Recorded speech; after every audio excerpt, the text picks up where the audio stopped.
How do you survive the most powerful clan in the post-apocalypse? You can fight them, you can feed them, or you can F them. So the clans in the mainland either battle against the Spades or they farm for them. But Rythos, where most of our story takes place, is effing them. To the Spades, Rythos, down here in the Caribbean, is a playground. So there's a treaty, right, where Rythos says, hey, I know we have a lot of people, but we won't build up our technology, so we're no real threat to you. And in return, you can also come here and have a good time. A lot of mainland clans don't know about Rythos, and what we're going to find out in Book 4 is that those who do are kind of pissed. Because while they've been fighting the Spades, they've sent call for aid to Rythos, and Rythos hasn't answered the call. They've remained neutral. The Spades are the bad guys because they capture people and they put them in bondage. But the Spades don't see themselves as evil, of course. They're profiting from this. And also for some of them, the way they see it is, one day the lights of the world went out and it was the Spades who relit them. Where does our princess come into this?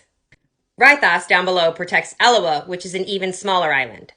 Here's where it starts to get complicated. So they have their own treaty, and once a generation, an Eloan princess is given as a bride to one of the Rythosian nobles.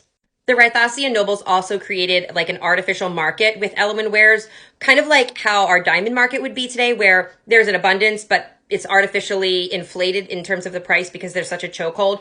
They get first dibs on anything Eloa produces, and then they turn around and sell it. So the nobles profit, and in turn, they give their ships to protect Eloa and keep that island as a secret.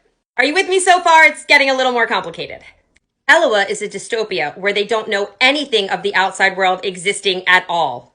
The Eloans are a concentrated and isolated population that are the last descendants of the people before the apocalypse who were able to get a heavy amount of genetic engineering. They're very beautiful and they're very talented. Those in the know want to keep themselves a secret. Zarya, our princess, doesn't want to be in a forced marriage, and she wants her people to learn the truth about the outside world. So if you've read the books, you know that Zarya, Kirwin, and Malyin have put the pressure on the Durestes, the princes of Rythos, to start to change things. She's romantically involved with both princes. It's complicated.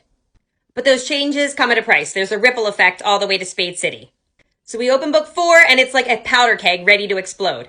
So the Spades have more technology than anybody else, but they haven't been able to reproduce that level of Gattaca-style bioengineering. The Spades have everything, but this one thing. So more and more people have been saying, let's go down to Eloa and kind of just take them and see if there's anything we can learn from their descendants. So anyway, in book 4, everyone's feeling like war is coming.